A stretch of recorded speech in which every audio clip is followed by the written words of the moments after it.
Saskia here from The Beat London, and I'm joined by the legendary, stylish, iconic, unique Tiggs Da Author. You're gonna gas me too much. Oh my days.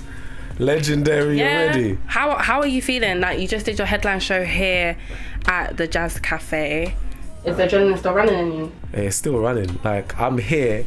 Like, I know you can't see my feet right now, but I'm like wearing socks. That's how crazy it is. I'm like so gassed because I was looking forward to the show so much. Mm-hmm. And like just doing it, getting the energy from the people and just seeing people who are like going on like a musical journey with you, sort of like exchange energies. It's a crazy feeling, and it's hard to describe it in like with words sometimes. But it's a good feeling. Yeah, it's an amazing feeling. Like, honestly, it's one of the best feelings. Like, it's what I like most when it comes to music. Like, studio stuff is cool, but you know, when you're there by yourself, you're just going recording over and over again. Mm-hmm.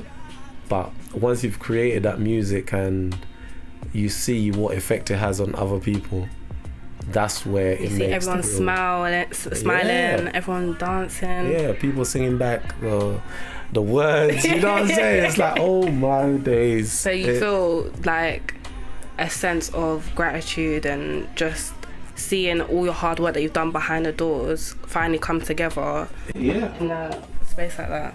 I'm like, too much gratitude. You know, I bumped into the girl like outside when I was coming in, and she was like, hey, I don't want to seem like a crazy fan. You know, people say that, but it's like, it's nice when someone comes up to you and appreciates what you've been doing. But she was like, yeah, I've made a journey like all the way from Luton, and I was just thinking, oh my days, this is mad. Do you get dedication. Yeah, like it's proper. And does it feel surreal, or do you feel like, yeah, I'm Tiggs Da Author, people should be checking that all the way from the sides of the UK to come see me? Don't get me wrong, like I do believe that, you know, I'm good. Like I have a message. I know what I'm doing when it comes to the studio, but you don't really understand like your impact until you meet the people and you get the feedback. Otherwise it's just like, you know, you see stuff online where people are vibing, but it's not quite the same. Yeah. When you meet people in real life, where you see that they've invested in what you're doing, it's like, man, it makes you wanna just, you're humbled in a way. So how do you prepare yourself before you come on stage, before you do your performance, and before you see all these people's faces light up? Man, like, I sort of just try and calm myself down. So I'll go on the phone like to my mum, like my sister, like I'll be on FaceTime with like my niece, cause like here backstage it was kind of chaos. So I'll just step out, and once I do that, I'm sort of like, cool, it just calms me down, and I'm like, okay, even though I'm kind of nervous inside, but I'm still like, nah, I've got this. Do you feel like other people's energies can help calm you down? It's hard. Like when you're backstage, there's a lot going on. Like one person will be telling you, oh, where's this jacket? The other person will be like, have we sorted out the mic?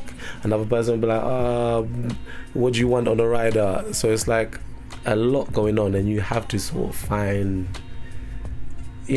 a way of like just staying focused.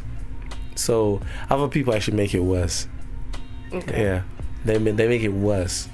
Especially him. Oh, thanks for that. So you just mentioned a jacket, for example. Yeah. And I want you to tell me what your creative process was when you was thinking about your show today. So when I saw that your band was dressed up in camouflage and sage green, and then you came out looking like the general, I was like, yeah, that's him saying, I'm the guy. Now respect me. You got it. Yeah. I was like, and then there was a whole music break, and I was like, there's gonna be a costume change. What? Watch. And you came out, and now your jacket says general on it. Yeah. And I was like, I knew it. I turned to my friend Marcus here, and I said, I told you. But what was your thought process behind all of it? Yeah. man, I was just like, that was literally the inspiration behind it. I was like, I remember there's a song that I done, and it says like, I say Tiggs Da General, meaning Tanzania General, and that's how I feel. Do you get what I'm saying? That's how I feel. Like, I feel like I'm a general in this thing now. Like, you know what I mean? I'm ready to own that, and not just in a way of a general as in I'm good at what I do, but I believe I try and think like a leader. If I'm not really gonna go chasing a sound when it comes to music or anything, I'll just sort of like follow how I feel, whatever message that I want to put out, and then take it from there. So I thought, what's the best way of bringing that across in a live show and making it just like memorable for people? Yeah. You know, someone's gonna remember, like, I remember when I went to that show one time and he was dressed like a general. You just want to keep things like iconic, you know what I mean? But that is a great way to describe it as well, iconic. And you started your career off, you came here when you was 8, you came to London when you was 8, and you started off your musical career producing grime music and writing poetry, and now your art form has evolved into such a unique and distinctive sound with elements of jazz, soul, and then of course rap. But how would you, it's a bit of a challenge, how would you describe the music that you make without naming any genres? Sheesh, it's so hard. Oh my days. Without naming any genres. Eclectic. Ooh. Cold one. Ooh. I'm so proud of myself. Eclectic. Like, I've even got a tattoo here. It says esoteric. Yeah. And it means it can't be understood by a lot of people. Exactly. Like-minded people. And that's how I feel. I don't really want to neglect anything. Everything that inspires me, I'm gonna make sure it translates. So I'm not gonna say for the sake of, like, you know, for people to understand me, I'm just gonna make soul music, or I'm just gonna make hip hop music. Like, I grew up, of course, I started off as a grime producer, but then other things inspired me. Just listening to rap music from the UK, from the US, soul music inspired me. Just different types of African music, African jazz, Afro jazz, Afro soul, Afro beat. So it's like you have so much influencing you. I feel like it'd be a crime to like neglect it, you know what I'm saying? Would you say that your parents influenced you because your dad was a bass player and then your mum was a big Motown head? Jeez, you know a lot. God, yes, my dad definitely, like, he played, like, in Tanzania, we like, especially during those times, they had a lot of jazz bands, and he was in a jazz band himself, played bass guitar and sang.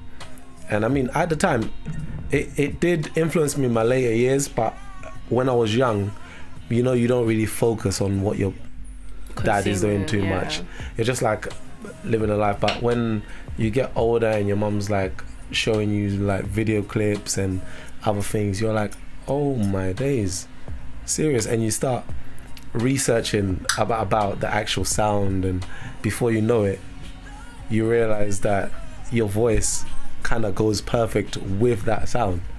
So then you, without it like sort of influencing you when you was young, it just comes back around, you know what I mean? So I would say yes, they long story short, they definitely influenced me. Okay. Yeah. And obviously we know that you know how to work your magic in the studio, but how does Tiggs Da Author chill? How do you unwind? Chill. Oh my days, I love series. You're a binge watcher? Yeah, like I'll finish 3 seasons in one day. So what are you watching right now? Like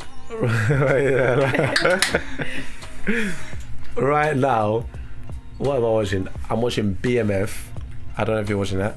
Snowfall. Like Power Book 2's just come. out, new season? Yeah, I haven't started that yet, but You're going to? yeah. No, definitely. But those are my kind of shows.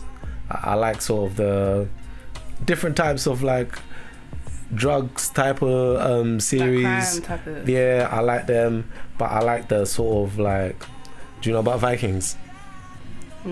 Anything like what, as in like Vikings. So what, Game of Thrones? Was that your bag? Yes, that's my bag. That is oh my days. No one can't tell me nothing about those kind of series. Like, I love them so much.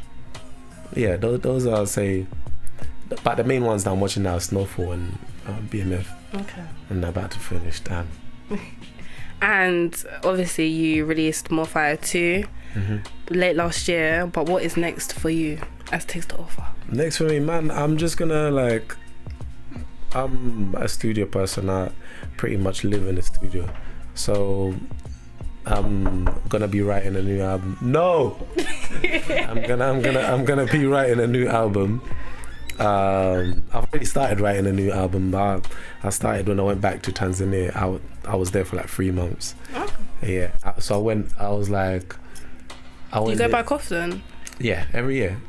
It's like I go there to recharge and then come back with like just new energies and then record like a madman for like 4 months and then get some energies again. That's how I do it. I just sort of my little technique. Go recharge, come back, have the horrible England weather, and then go back to Africa. Yeah, man. And then live it up in the sun. The weather's terrible here, but it makes you work. It makes you work. You just feel like, let me grind. You get to it so you can go out and enjoy life in the sun.